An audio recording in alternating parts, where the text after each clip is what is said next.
अहमदनगर जिल्ह्यातील ताजा घडामोडी बघण्यासाठी रोखोक या वृत्तवाहिनीला आजच लाईक करा, सबस्क्राईब करा आणि शेअर करा। कोपरगाव शहरासह तालुक्यामध्ये रामनवमीचा उत्साह पाहायला मिळाला असून अनेक भाविक साईबाबांच्या दर्शनाला शिर्डीकडे जात असताना थकलेल्या भाविकांसाठी 3 येथे समृद्धी महामार्गाच्या पुलाजवळ संजीवनी व प्रतिष्ठानच्या वतीने थंडगार ताक भाविकांना उपलब्ध करून देत सेवा देण्यात आली। श्री रामनवमीच्या निमित्ताने कोपरगावातील अनेक भाविक भक्त साईबाबांच्या दर्शनाला शिर्डीला जात असतात। यावर्षी देखील मोठा उत्साह पाहायला मिळाला असून हजारो भाविक शिर्डीच्या दिशेने पायी निघाले। त्याचबरोबर शहरातील साईगाव पालखी देखील संध्याकाळच्या वेळेस शिर्डीकडे निघाली असता भाविकांची मोठी गर्दी दिसून आली। संजीवनी व प्रतिष्ठानचे संस्थापक विवेक कोल्हे यांच्या मार्गदर्शनाखाली भाविक भक्तांसाठी थंडगार ताक उपलब्ध करून देण्यात आले। तसेच प्रभू श्रीरामांच्या मूर्तीचे कट आउट उभे करून सेल्फी पॉइंट उभारण्यात आले। यावेळी सर्व भाविक भक्तांनी आणि महिला भगिनी आणि तरुणींनी या कट आउट समोर सेल्फी घेण्यासाठी एकच गर्दी केल्याचे दिसून आले। तसेच भक्तांच्या सुविधेसाठी मोफत फिरता दवाखाना, अपघात प्रसंगी रुग्णवाहिका यांची व्यवस्था करण्यात आली होती।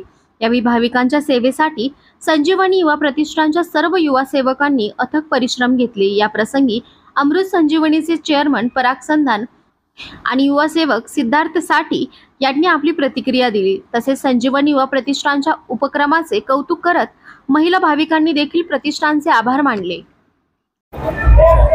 दरवर्षीप्रमाणे संजीवनी युवा प्रतिष्ठानतर्फे कोपरगाव तालुक्यातून ज्या पालख्या जात असतात शिर्डीला, त्यांच्याकरिता या ठिकाणी मसाला दूध असेल, ताक असेल, पिण्याचं पाणी याचं दरवर्षी वाटप करत असतात। साधारण 25 ते 30 हजार पाउचेस लोकांच्या सोयीसाठी इथं वाटले जातात आणि लोकसुद्धा दरवर्षी उत्साहाने ते घेत असतात।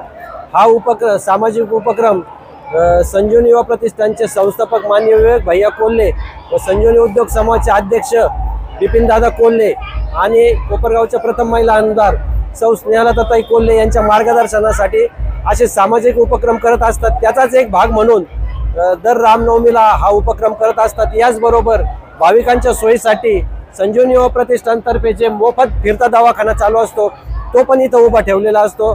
तसेच ॲम्ब्युलन्स असा सर्व प्रकारच्या सोयी आम्ही भाविकांसाठी केलेल्या असतात आणि त्याचा लोक लाभ घेतात। इथून पुढे असेच उपक्रम आमच्याकडून होत राहतील। एवढीच मी 2 मिनिट असेच उपक्रम भविष्यात सुद्धा चालू राहतील। तरी सगळ्यांना रामनवमीच्या शुभेच्छा। सालाबादप्रमाणे याही वर्षी संजीवनी युवा प्रतिष्ठानतर्फे या ठिकाणी ताक वाटपाचा कार्यक्रम माननीय विवेक भैया कोल्हे यांच्या मार्गदर्शनाखाली रामनवमी उत्सवानिमित्त याही वर्षी आम्ही साजरा करत आहोत। आणि त्याचबरोबर सामाजिक हित जपता या ठिकाणी ॲम्ब्युलन्स असेल, फिरता दवाखाना असेल याही सेवा दिल्या होत्या।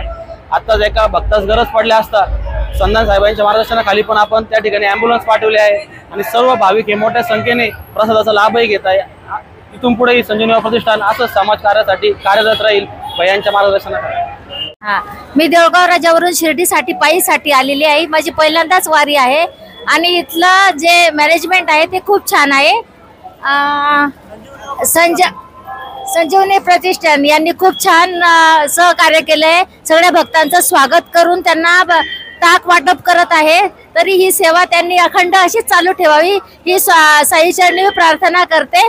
खूप खूप छान वाटलं। यांनी हा छान असा सेल्फी पॉइंट इथं छान केला आहे। दरवर्षी ते करत असतात। त्यानंतर इथे ताक वाटप पण केले त्यांनी छान प्रकारे। असं नियोजन त्यांचं दरवर्षी आयोजित करतात ते आणि त्यांच्या वतीने रामनवमीच्या तुम्हाला खूप खूप शुभेच्छा। धन्यवाद।